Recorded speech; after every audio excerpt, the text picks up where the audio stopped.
Okay,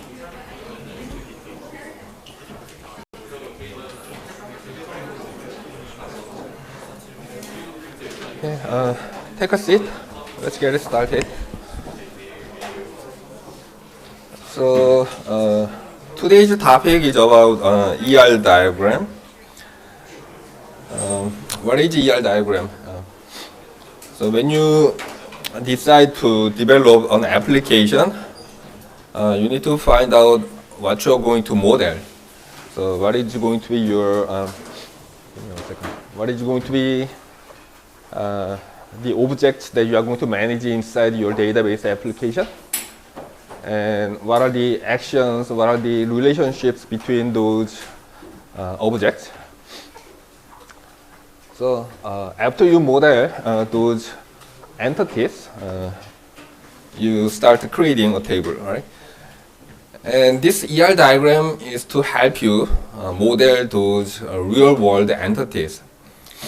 So after you identify a certain entity, you draw a diagram and identify another entity, and then find the relationships between those two entity sets. And then you need to connect those two diagrams using ER diagram. And this figure shows entity set. This is not an example of an ER diagram. It is just data that we want to store in database application. And each entity will have some number of attributes like ID, name, and so on.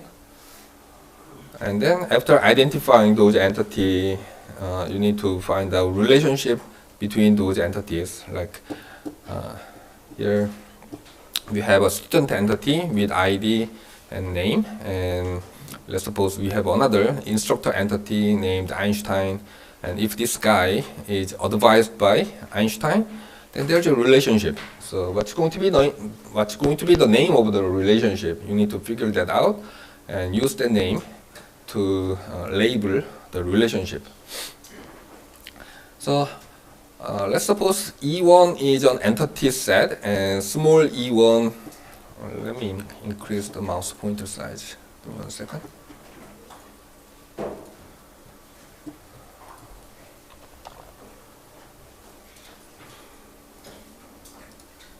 Oh, it's too big. Okay. So this small e1 is a particular entity that belongs to entity set with capital E1, labeled capital E1. And suppose we have another entity, small e2, and also e3, e4, and en. And if all these entities form a single relationship, then you can define a relationship set as a set of these entities. I mean, set of group of these entities such that E1 belongs to entity set E1, small e2 belongs to another entity set E2, and so on. Okay, so let's suppose we have an entity set small e1 with ID 44553, and another entity set from instructor entity set with ID 22222. Then relationship for these particular two entities will be combination of these two IDs. That is a relationship. And you can visualize that relationship using lines as shown in this figure. But connecting each entity using an independent individual line will make your diagram too complicated. So we need to abstract it. Instead of connecting each entity, we simply connect entity set with another entity set. And also also relationships may have some attributes, like if a particular student is advised by a particular instructor from a specific date, then you can tag that relationship using some attribute. Advising start date will be an attribute of this relationship. And most of the relationships will be binary, so it needs two entity sets, instructor, student.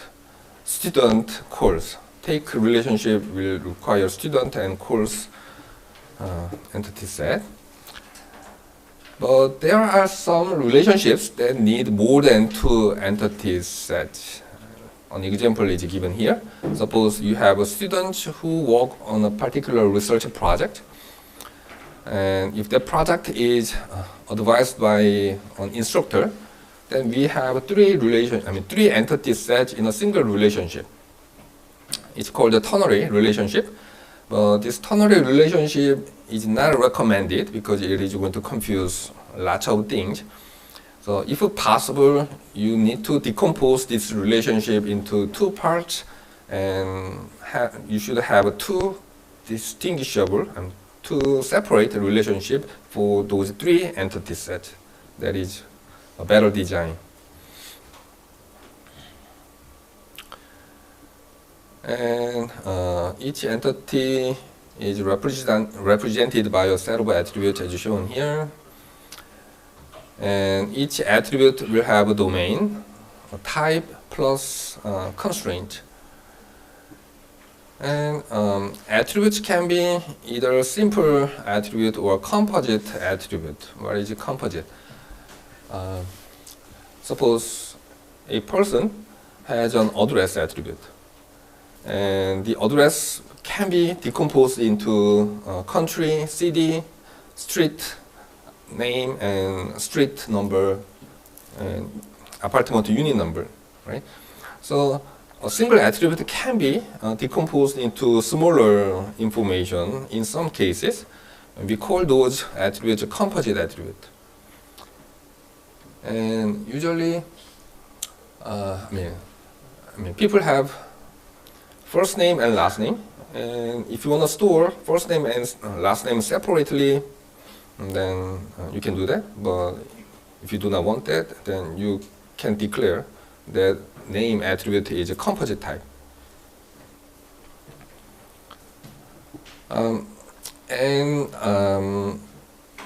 Suppose, most of people will have just one single phone number, but some people, maybe businessmen, salesmen, may have multiple phone numbers. In that case, in a single phone number attribute, we may need to store multiple numbers. Those attributes are called multi-valued attributes. And if multi-values are not allowed, then we call that attribute a single-valued attribute. And another attribute type is derived attribute. So if you know the birth date of a person, you can calculate the age of the person. So even if you do not store the age, you can derive it from the date of birth information. So we call those age. We call such attributes derived attributes.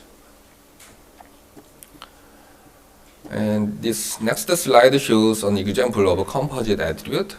A name can be decomposed into first name, middle name, last name, and address can be decomposed into street, city, state, and postal zip code. And even street can be decomposed into street number, street name, and apartment number, and so on. So these decomposition can be multi-level. It can be hierarchical. And also when you design your database application, you need to find out the relationship between entity sets. And then you should think about cardinality. What is cardinality? Cardinality is the number of entities associated to another entity in a relationship set. What does it mean? So suppose you have a student entity named Alice, and Alice is taking operating system and another database course. Then this single entity is associated with two courses, right? We call that relationship one-to-many relationship. A single student can take multiple courses. And if a single student can major in just one single department, then we call that relationship one-to-one relationship. And let's think about the course. So we have database course, and we have like 70 students taking this database course. Then from the perspective of database entity, we have a many-to-one relationship. Many students can take one single course. So if you combine these two conditions, then if one-to-many relationship is allowed and also many-to-one relationship is allowed, then we call that relationship many-to-many relationship. So the next slide shows the visualization of the one-to-one relationship and one-to-many relationship. So if one student can major in just one single department, then we have this one-to-one relationship. And if a student can major in multiple departments, then we have one-to-many relationship between student and department. And this diagram shows many-to-one relationship, and this right figure shows example of a many-to-many relationship. So yeah, this chapter is just too easy. You don't need a brain. I mean, it's just very trivial. Even your grandmother can learn it in just 30 minutes. Okay. The reason why I'm going over these concepts is because those concepts need to be drawn in a diagram, in ER diagram. Next, super key. Key can be a super key, candidate key, primary key, right? And this diagram shows the relationship between the super key, candidate key, and primary key. So candidate key is the minimum number of attributes that can uniquely identify a given record. And primary key is just one single selected candidate key. And if you add some unnecessary attributes to candidate keys, they become super keys.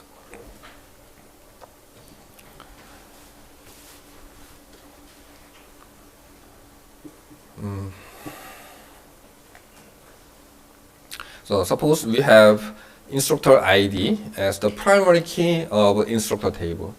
And suppose we have a student ID as the primary key of a student table.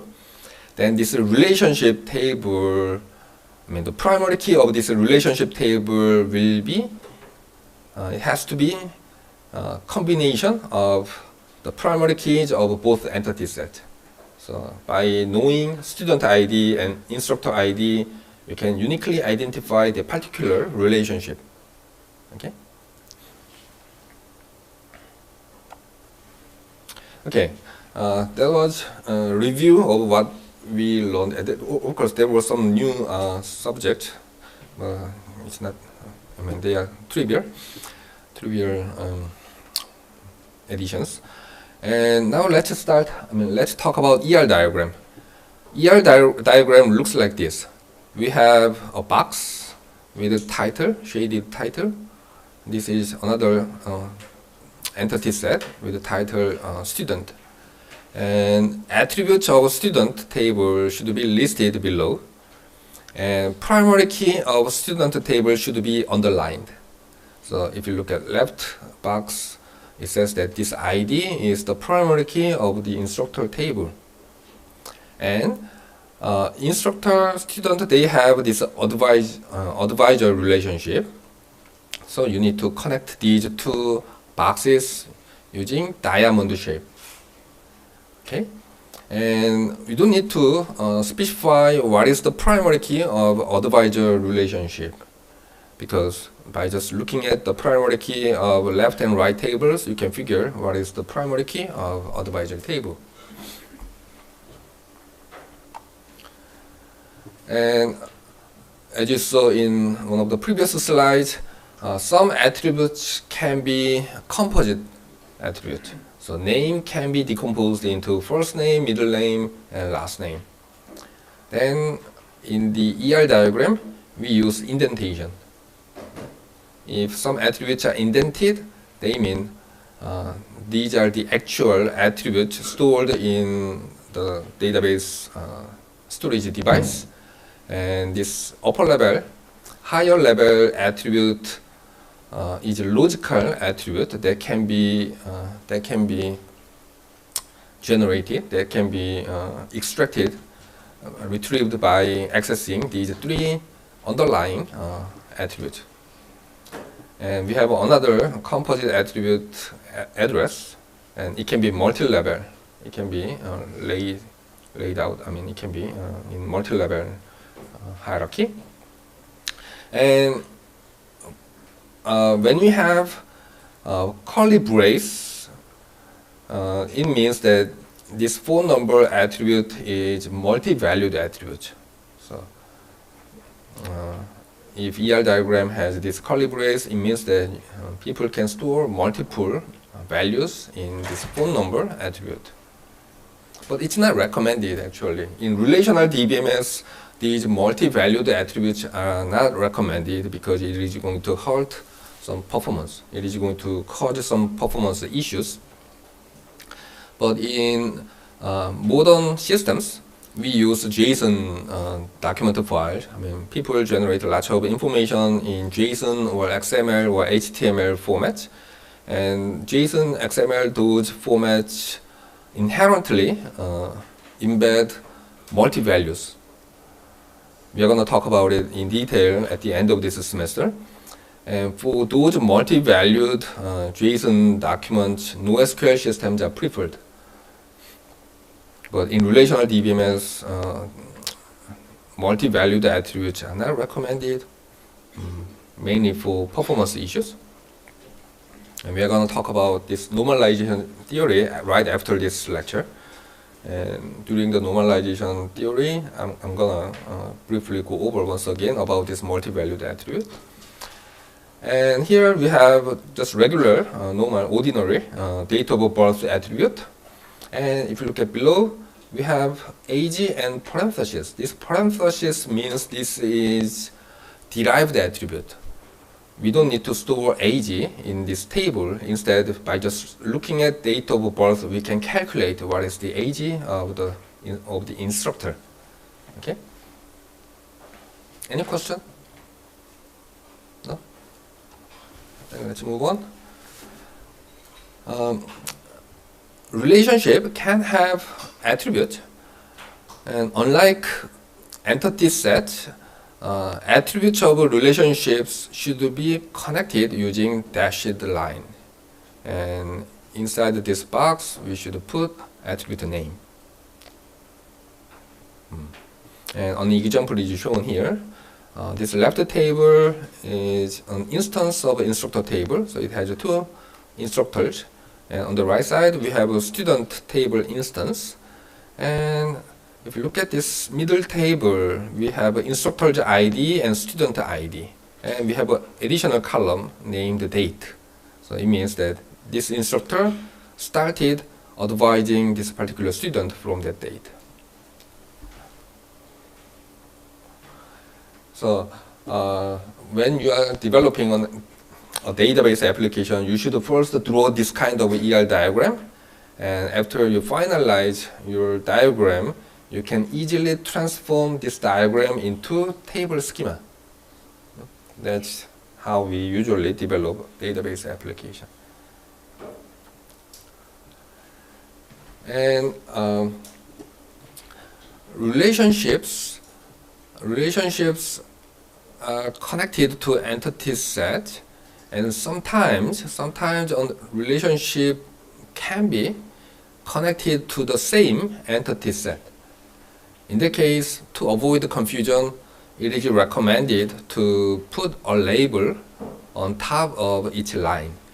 And we call this label role. So let's understand what this diagram is, what this diagram means. So we have a course information, course ID, like SW3003, and title is database, and credit is 3. Here we have an instance, so we have this database course, and we have a system programming course and operating system course record in this table. And what is the prerequisite course of database? Let's assume the system programming lab, is it? What is it? SPL. System programming lab. System programming lab. Let's suppose this is the prerequisite course of database, and also it's prerequisite of operating systems. Then inside the prerequisite relationship table, we need to put the same course IDs twice. But this left column is for senior courses, and for this right column is the prerequisite course of this left course. So system programming lab is the prerequisite of database, and operating system is the prerequisite of database, something like that. Okay. So by labeling these two lines, we are renaming the columns of this relationship table. So what it means is we are just renaming this course ID into prerequisite ID in this prerequisite table. Here we use the same name, course ID, so we are not renaming, but just to explicitly clarify what is referencing what attribute we better put a label on each edge. Question? No question? Okay, next, cardinality. Cardinality means one-to-many, many-to-many, one-to-one, those things. And we use an arrow to signify one. So one side should have this arrow tip, and many sides shouldn't have that arrow tip. Let's look at this. It says that, this diagram has arrows on both sides. This means that it is a one-to-one relationship. It means an instructor can advise just one single student. And also one single student can be advised by just one single instructor. Okay. I need to tell you at this point that there are many variations of ER diagram. In our textbook, we are using, we put arrow pointing toward entity set. But in some ER diagrams, they put this arrow in the opposite direction. So if you look at this, don't be confused. It is just the same. It means one-to-one relationship.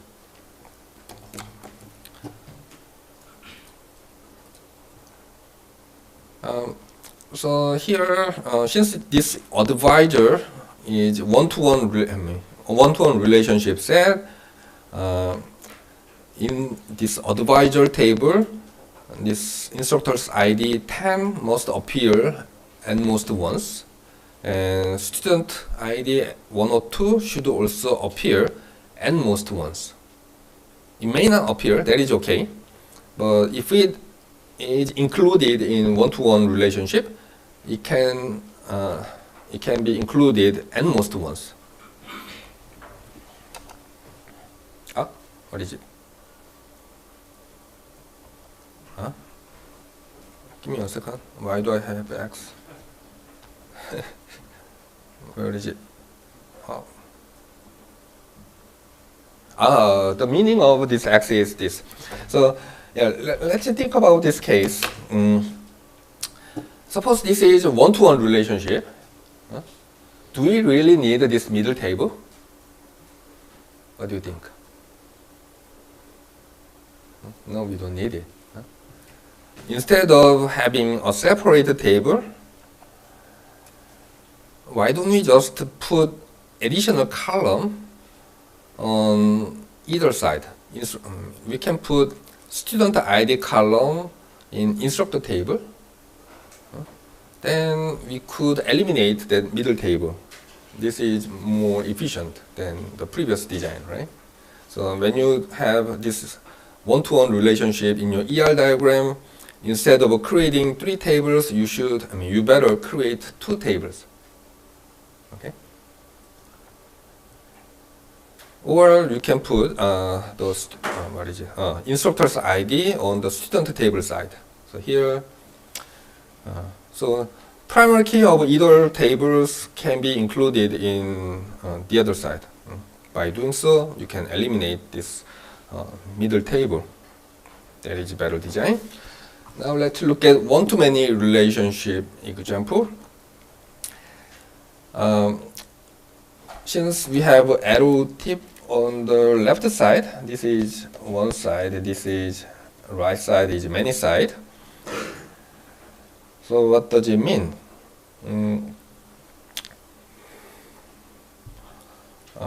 It means one instructor can advise many students.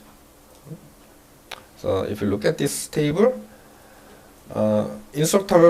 two instructors are advising two students. This is allowed. And similar to that one-to-one relationship, when you have one-to-many or many-to-one, you don't need the middle table. You don't need the relationship table. The primary key of one side better be included in the many-side table. By doing so, you can eliminate this middle relationship table. That is a better design. And yeah, this is many-to-one example. So we have arrow tip on student side. So what does it mean? Many instructors can advise just one. One student can be advised by multiple instructors. And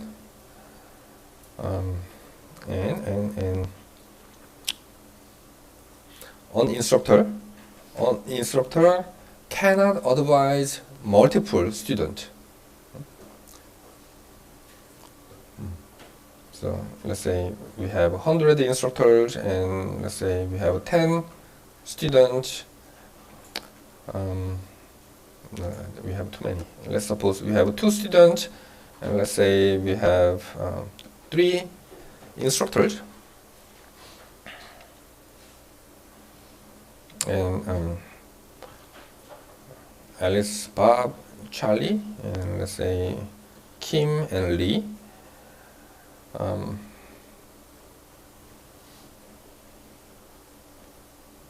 So all these 3 instructors can advise maximum 1 student. So Alice may advise Kim or Lee. Bob may advise Kim or Lee. Charlie may advise Kim or Lee. But if you look at the other side, Kim can be advised by Alice, Bob, Charlie. All these 3 instructors may advise Kim. That's many-to-one condition. And similar to the previous examples, again, we don't need a table for this many-to-one relationship. Instead, you should store the primary key of one side table. This SID should be included in this instructor table. Then you are done with creating many-to-one relationship.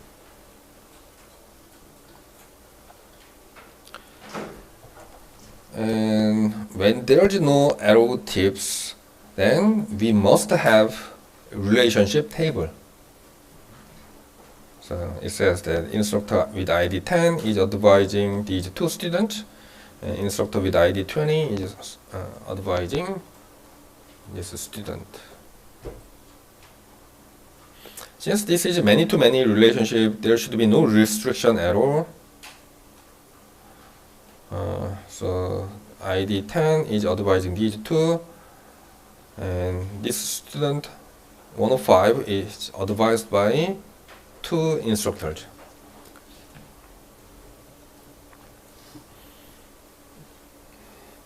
Next, total participation.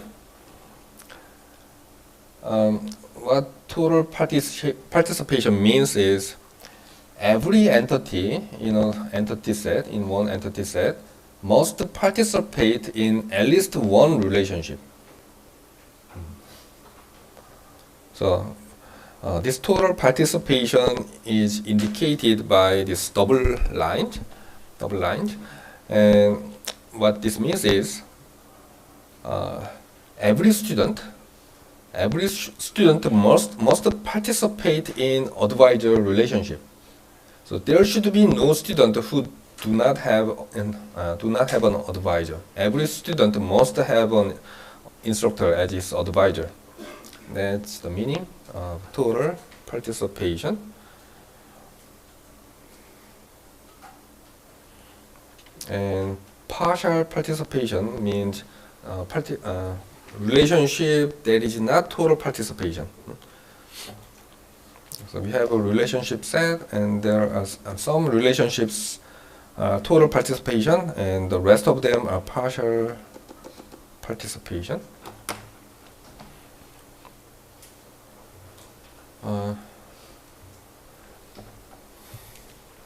It is common to have one-to-many relationships for total participation relationship, but this is not a must. We may have many-to-many total participation. So for many-to-many total participation, it will look like this diagram.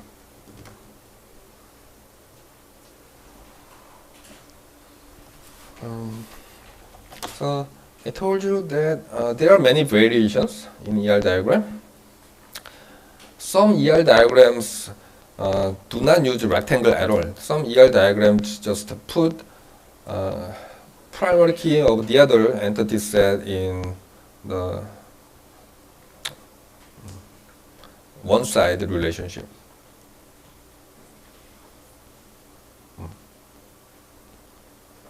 No, many-side relationship. No, many-side entity set. Sorry. Anyway, so some ER diagrams use this arrow. Some ER diagrams instead use this notation. 0 dot dot star means many, and 1 dot dot 1 means one side. And some diagrams use this notation.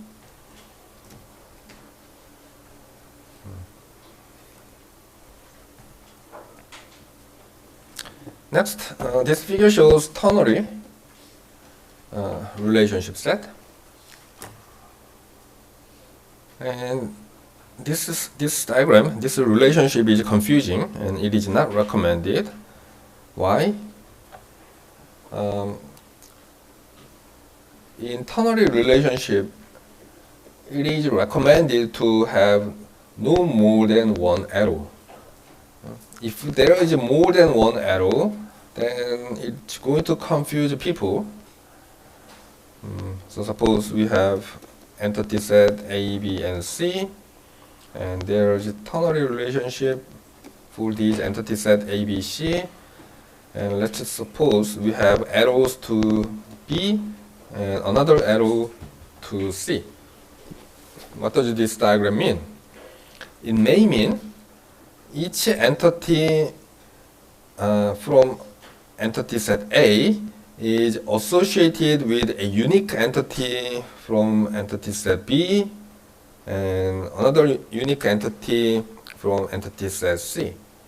This is one way of interpreting this diagram, but there is another way of interpreting this diagram. Maybe each pair of entities from A and B is associated with a unique entity C. And also, each pair A and C is associated with a unique entity in entity set B. Even if these two is not clearly distinguishable, that is okay. It is confusing and this is not recommended. So don't use more than one arrow in ternary relationship. It's not a restriction, it's just conventional. It is just recommended.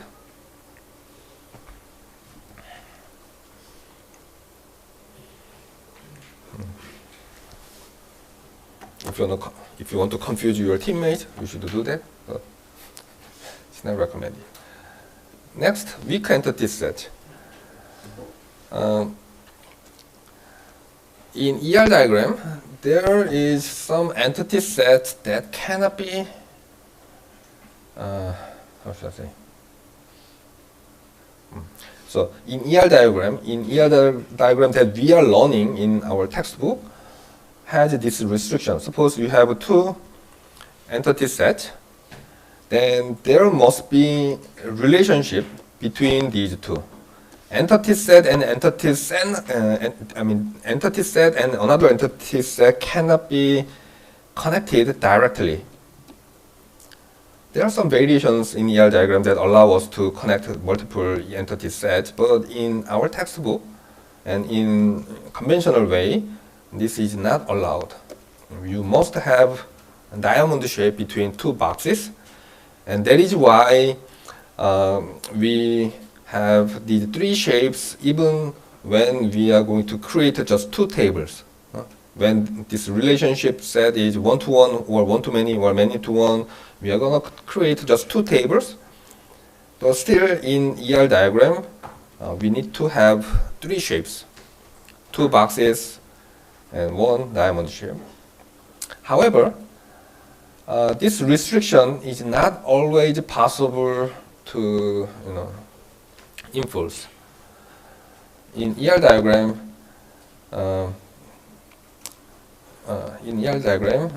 connecting, having a relationship set between two entity sets is not always possible.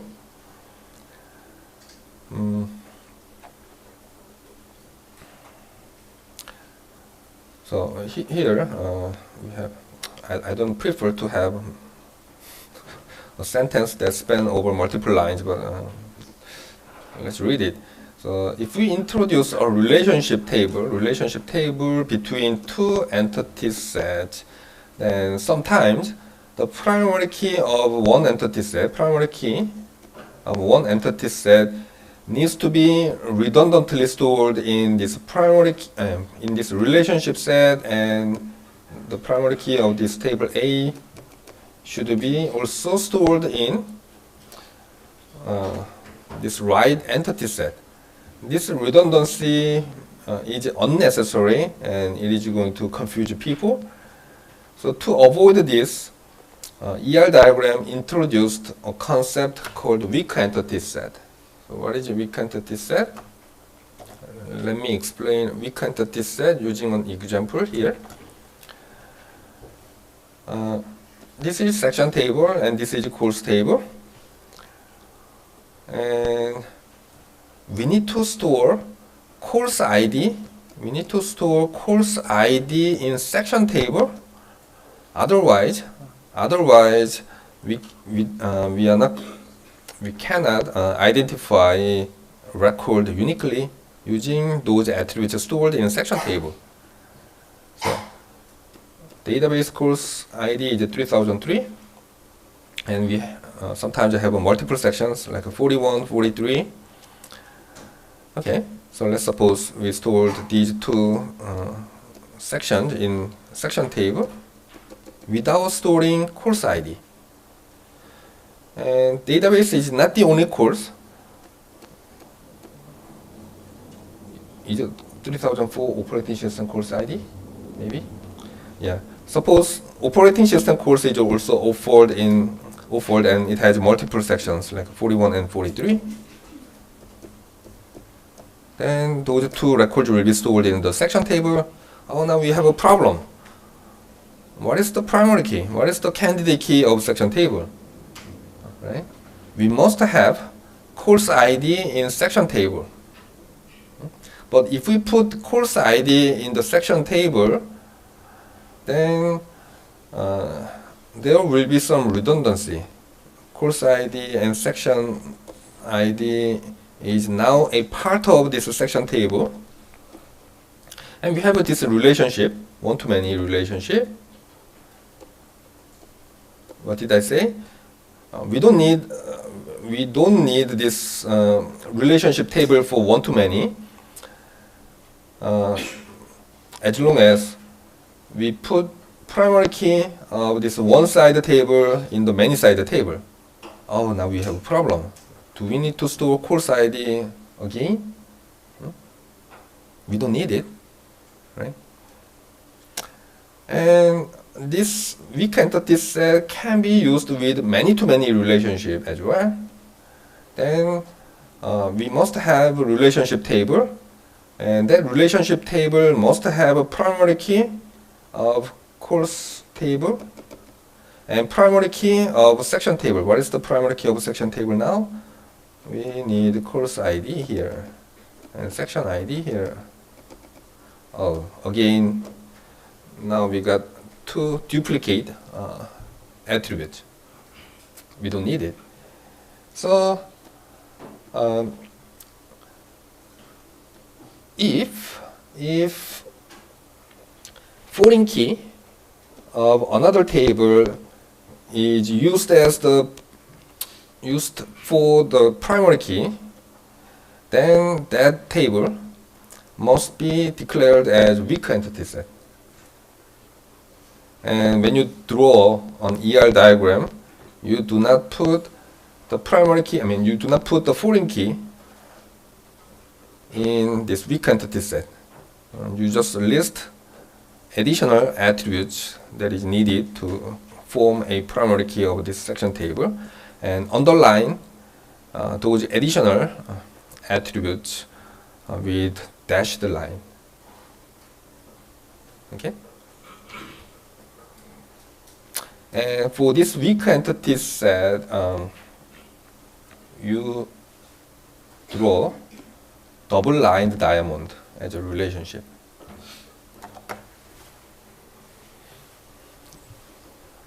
This is the only little confusing part in this chapter. Any question?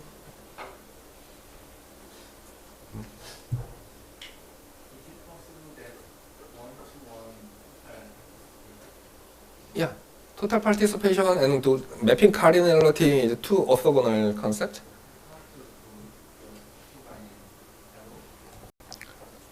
Total participation. Yeah, here we have total participation. And if it is 1-to-1, then just put arrow tip on both sides.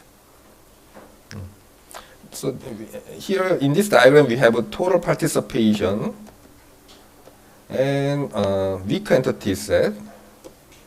Double-lined diamond means weak entity set. They are two orthogonal condition. So you may have just many-to-many and partial participation relationship. But if you have a partial participation with this weak entity set, then it's going to confuse.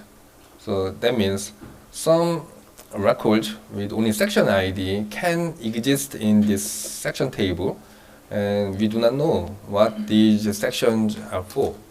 Is it for operating system or is it database? We do not know. So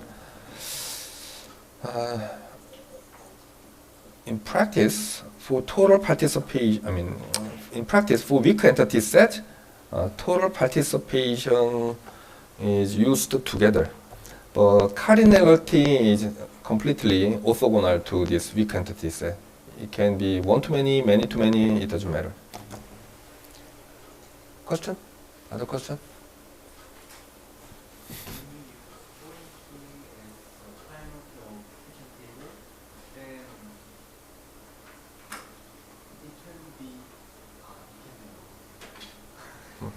Okay.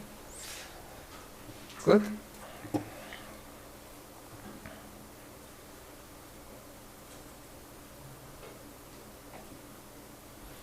So when you draw an ER diagram, you do not list the primary key, foreign key of the strong entity. What is a strong entity set? So in this weak entity set relationship, the other table is called the strong entity set, and this is called weak entity set. So the foreign key, the primary key of the strong entity set is foreign key of the weak entity set. The primary key is not included in the diagram. But by just looking at double-lined diamond shape, you should figure that this foreign key should be a part of the primary key of that weak entity set. Let's move on. This is the last slide, and this is the ER diagram for that university database schema. So in our INEAGE cluster, you guys are practicing with student table, department table, course table, right? And those tables are generated from this ER diagram. It's too small, so let me zoom in a little bit.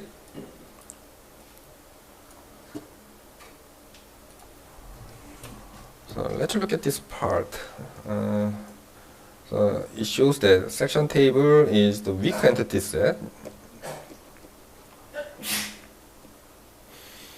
And it is one-to-many, and every record of section table must participate in this relationship. And we have a prerequisite relationship that is associating a record from the same table.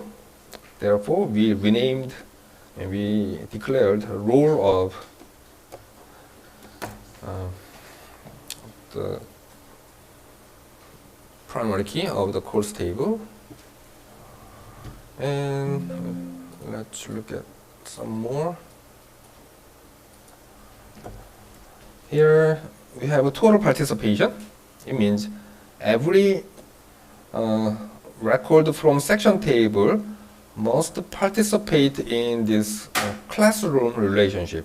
So every section should have a classroom. Then the question. What do we need to store in section class table? This is one-to-many.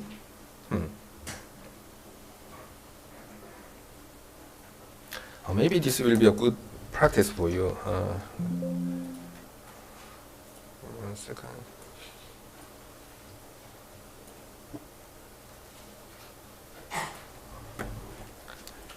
Forget about teaches takes section. By just looking at this diagram, how many tables do you think we need?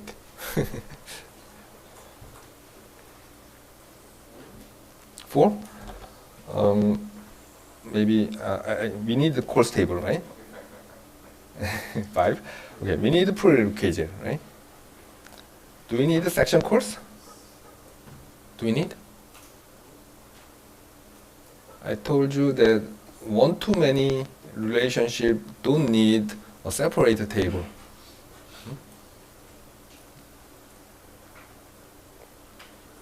So the primary key of one side can be included in the many-side table. So we don't need a table for section course. Okay? And again, we have one-to-many total participation. This, as you can see, we don't have a double-lined diamond. This means that the primary key of classroom is not included in the primary key of section table. Only the primary key of course table is included in the section table. That's what this means. And since it is one-to-many, we don't need a table for section class. We just need to store primary key of one table in the other side. What should we store? Primary key of one side should be included in the section, many side. Then the question here, how many attributes do we need to store in section table?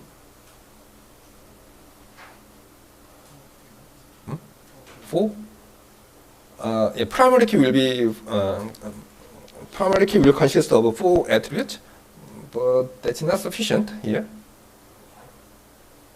5?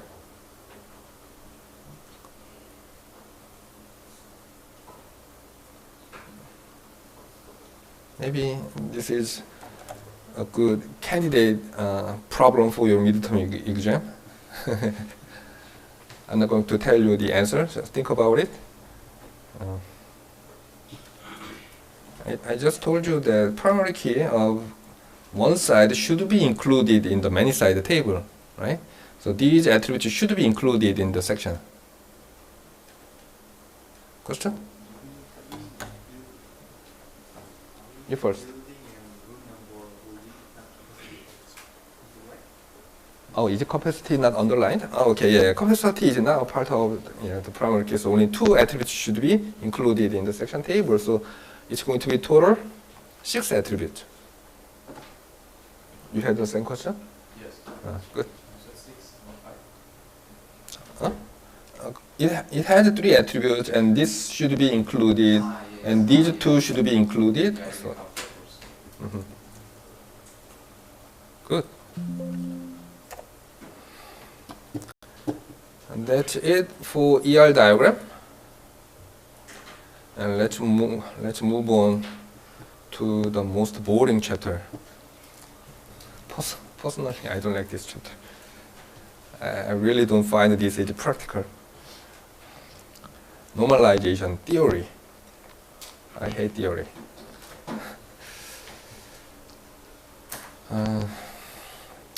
Look at this table. As you can see, it has many redundant information. What is redundant? Yeah, building, budget. So physics is located in Watson building and has this budget. And physics is located in Watson and its budget is 70,000. There are many duplicate information. This is not good. Why is it not good?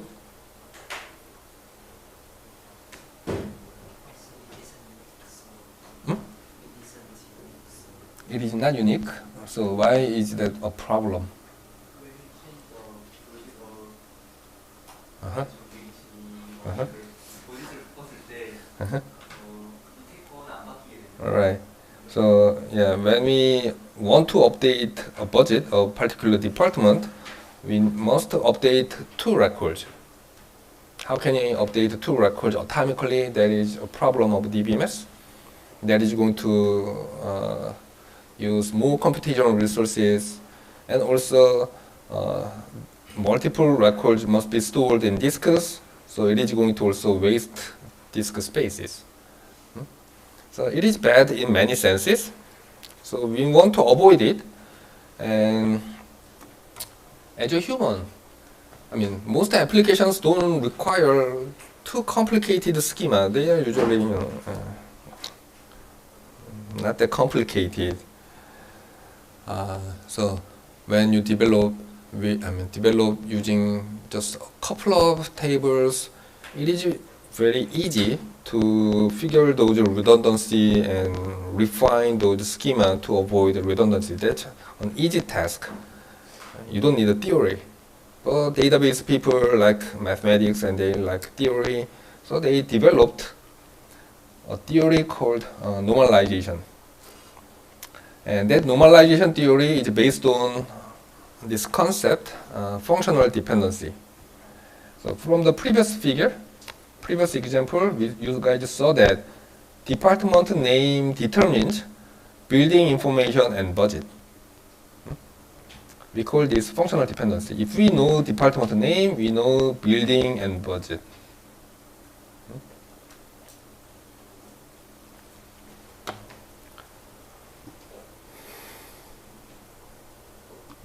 What is insta depart? Insta depart. Since this is the name of the table that you saw in the previous slide. Oh, here it says that, yeah. Let's suppose we have a table named insta_dept, and in that table, department name is not a candidate key. Is it so? Let's look at this. If we know the department name, can we uniquely identify an instructor's name? No, right? We have 2 instructors. So department name alone is not a candidate key in this table. But although department name is not a candidate key, it determines 2 attributes. Why do we have this problem? It is because this table is a combination of 2 entity sets. we better split this table into department table and instructor table. By decomposing this table into two, we can eliminate the redundant information. So physics Watson will be eliminated, and this record can be restored. It can be reconstructed by performing join operation. So if we find non-candidate key determines some attributes of the table, it is because that table is in bad design. So we need to decompose this table. That's normalization theory. So, okay. Let's assume we decompose this employee table into employee 1 and employee 2. And employee 1 has ID name and employee 2 has name, street, city, salary. Once you decompose this table into these two, can you restore the original table? No. Why not? There can be employee with the same name. We call this decomposition lossy decomposition. So once you decompose it, you should be able to restore the original table by performing join operation. Then we say, oh, this decomposition was lossless join. Lossless decomposition. But here in this example, you cannot restore the original table using join operation. It is because that decomposition was lossy. So an example is shown here. So here we have employee and city address information, and we took ID and name for one table and name, street, city, salary for the other table. And when you perform natural join operation, you're gonna get these records. And as you can see, we have 4 records for Kim. Originally, we had only 2 records for Kim. This is lossy decomposition. Is it clear? So we want to perform decomposition in a lossless way. So lossless join, lossless decomposition, or lossless join decomposition. What this means is, we say decomposition is lossless if there is no loss of information by replacing R with by replacing R with two relation schema, R union R2. Yeah, okay, that's formal definition. And what actually it means is, when you perform natural join using those decomposed tables, you should be able to restore the original table. But if the natural join generates more data than the original table, we say that decomposition was lossy.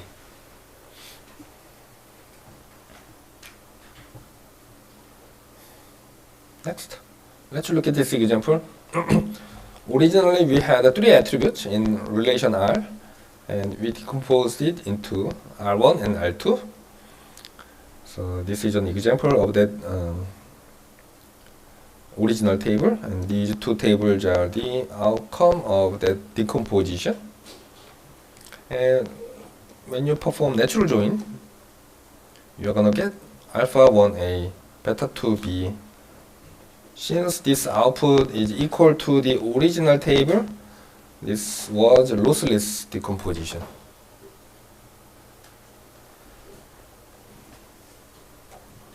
So database people developed this normalization theory to decide whether a given table design is in good form or in bad form.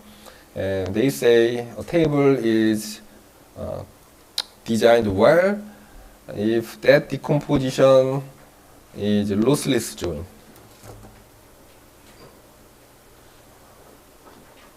Next, functional dependency. So functional dependency means a set of attributes on the left side of this arrow determines a set of attributes on the right side of the arrow. And this functional dependency holds on relation R if and only if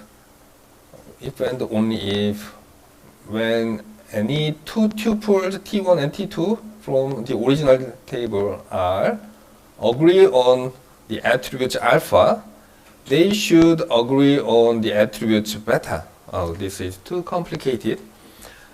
What this means is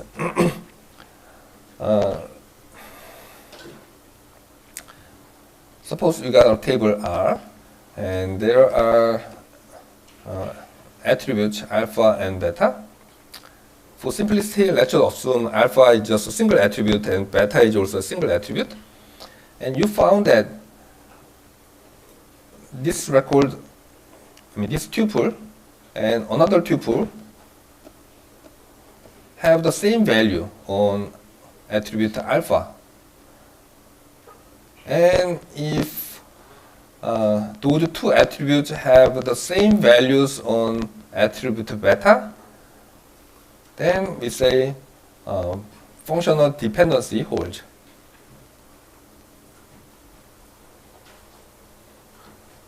If it's not clear, let's look at another example shown below.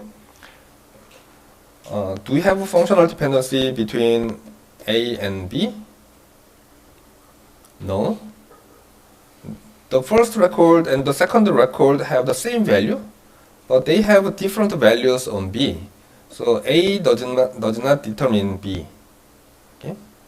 So in high level, we can intuitively understand what this functional dependency means, but in formal theory, the definition is confusing, and this mathematical notation is also confusing. But anyway, what we are talking about, this functional dependency is a certain attribute if a certain attribute works like primary key of a table, then we say that this attribute on the left side of arrow determines on the right side of the attribute. Determines the attributes on the right side. That's what I was going to say. So functional dependency is similar to the concept of key. It's basically generalization of the notion of key. We say a set of attributes K is a super key if and only if those attributes determines all unique attributes in the table. And a set of attributes K is a candidate key if and only if K determines all entire attributes of the table, and any other attribute that is not included does not help. If you remove any attribute from K, it doesn't determine other attributes of the table. This means K should be minimal. You guys already know what is candidate key and what is super key, but here we are defining these super key and candidate key once again using this theory. That makes this course, this lecture boring, right?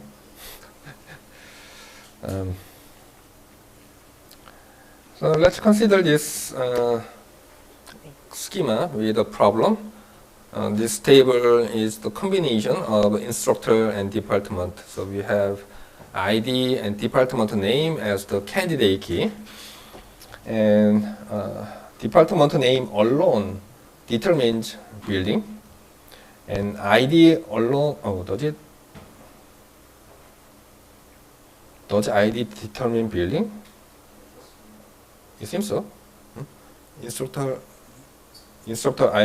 Maybe an instructor is working for a single department, then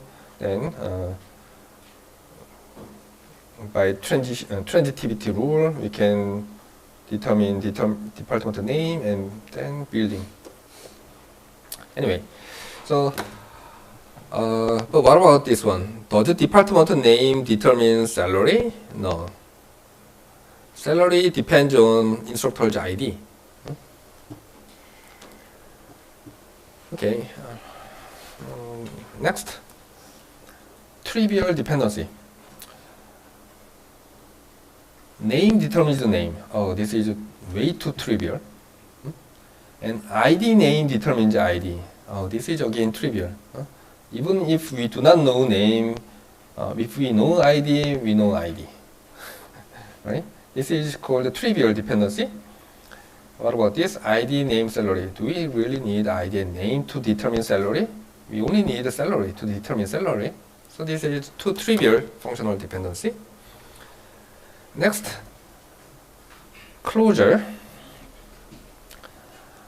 In functional dependency, in normalization theory, there is a transitivity rule. Transitivity rule means if A determines B and if B determines C, we can say A determines C. You can combine these two and remove the middle ones, and then you get left attribute determines the rightmost attribute. So functional dependencies can be generated in a systematic way. So suppose you got a couple of functional dependencies, and you can also generate those trivial functional dependencies, and then apply these transitivity rule and some augmentation rules to add more and more functional dependencies. And in the end, you will find that there's no more functional dependencies I can add to the set. Then we say that set is closure of functional dependency set. So what I'm saying is, suppose you got initial functional dependency set like A determines B and B determines C. Then you can add some additional functional dependencies like A determines A and B determines B, C determines C. They are too trivial. And AB determines A and BC determines B, CA determines C, something like that. There will be lots of additional meaningless functional dependencies. While you are adding more and more functional dependencies, you will find out that there is a limit. There is no more functional dependencies that I can find. Then you are done. All these functional dependencies are called closure of functional dependencies, and that is denoted as F plus. Okay? The reason why I'm introducing this is because it is needed to understand 3NF and BCNF normalization theory. So I just introduced transitivity rule, and there are some more rules like reflexivity, augmentation. What is reflexivity?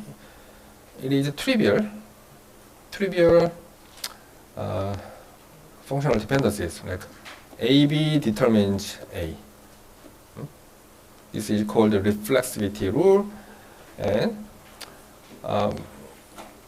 what is augmentation rule? We know that A determines B. Then why don't we add C on both sides? This is again meaningless, but it's called augmentation rule. And these three rules, reflexivity, augmentation, transitivity rules, are called sound and complete. What is a sound rule? Sound rule means those rules generate functional dependencies that actually hold. It doesn't generate incorrect functional dependencies. That's the meaning of soundness. And what is complete? By applying these three rules, we can generate all functional dependencies that hold true. The property is called complete.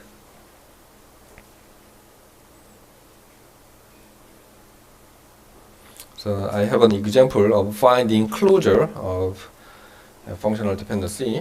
So suppose you got these 5 functional dependencies, and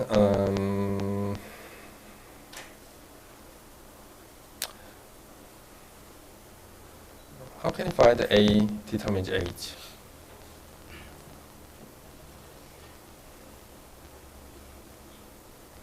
Here. A determines B and B determines H. By applying transitivity rule, we can say A determines H, right? And what about this? Here we have an answer. So here we have A determines C. And we can put G on both sides. So AG determines CG. And here we have this rule. CG determines I. Right? So we could get AG determines I. Similarly, you can also generate next functional dependency. And there can be more. There can be a lot more functional dependencies that you can add to this. I'm not going to talk about all those additional functional dependencies. And in addition to that reflexivity, augmentation, and transitivity, there are some more rules like union, decomposition, and pseudo-transitivity. What are they? Suppose alpha determines beta and alpha determines gamma, then you can combine the right side of the functional dependencies. So alpha alone determines beta and also gamma. This is called union rule. And suppose alpha determines beta gamma and alpha determines beta, then we can if alpha determines beta gamma, then you can separate the right side of the functional dependency. So alpha determines beta alone, and also alpha determines gamma. This is called the decomposition rule. And what is pseudo-transitivity? This is the most complicated one. I mean, it's not too difficult, but it is rather confusing than other rules. So suppose alpha determines beta, and gamma beta determines delta. Then why don't we augment this by adding what is it?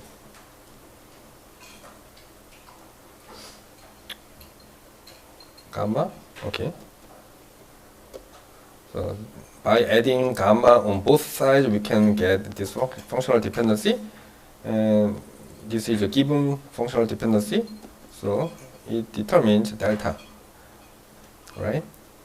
So we can tell alpha gamma determines delta. So in high level, it seems like when you get this functional dependency, and if you know that alpha determines beta, you can replace beta with alpha. Okay, we are running out of time.